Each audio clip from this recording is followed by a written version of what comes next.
વાવ થરાદ જિલ્લા પોલીસ અધિક્ષક ચિંતન તરેયાની સૂચનાઓ હેઠળ થરાદ વિભાગના ડીવાયએસપી SM વારોતરિયા અને પોલીસ ઇન્સ્પેક્ટર AT પટેલના માર્ગદર્શન હેઠળ થરાદ પોલીસે દારૂબંધીને લઈને મોટી સફળતા મેળવી છે। 31ના આયોજનો પૂર્વે રાજસ્થાનમાંથી ગુજરાતમાં ગેરકાયદેસર રીતે દારૂ ઘુસાડવાના પ્રયાસને પોલીસે નિષ્ફળ બનાવ્યો છે। થરાદ પોલીસ સ્ટાફના માણસો વાતડાઉ ગામની સીમમાં ભારતમાલા રોડ ઉપર વાહન ચેકિંગ કરી રહ્યા હતા। તે દરમિયાન રાજસ્થાન તરફથી આવી રહેલી ટ્રક નંબર RJ19 GE 1370 ને રોકીને તપાસ કરવામાં આવી હતી। ટ્રકમાં તપાસ કરતા ચોંકાવનારી વિગતો સામે આવી હતી। તેમાં મગફળીના કટ્ટા નંગ 170ની આડમાં ભારતીય બનાવટના વિદેશી દારૂની બોટલોનો મોટો જથ્થો છુપાવેલો હતો। પોલીસે ટ્રકમાંથી દારૂની કુલ 1896 બોટલો ઝડપી પાડી હતી, જેની કિંમત ₹12,29,472 જેટલી આંકવામાં આવી છે।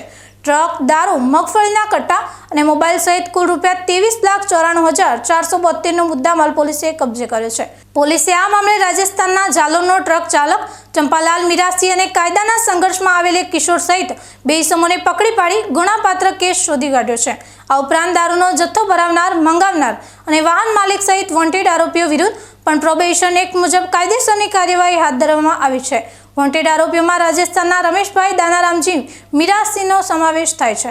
થરાદ પોલીસે સમયસર કાર્યવાહી કરીને ગુજરાતમાંથી 31ના નામે ઘુસાડતો દારૂનો મોટો જથ્થો ઝડપી પાડીને રાજ્યમાં દારૂબંધીની કડક અમલવારીનો પુરાવો આપ્યો છે।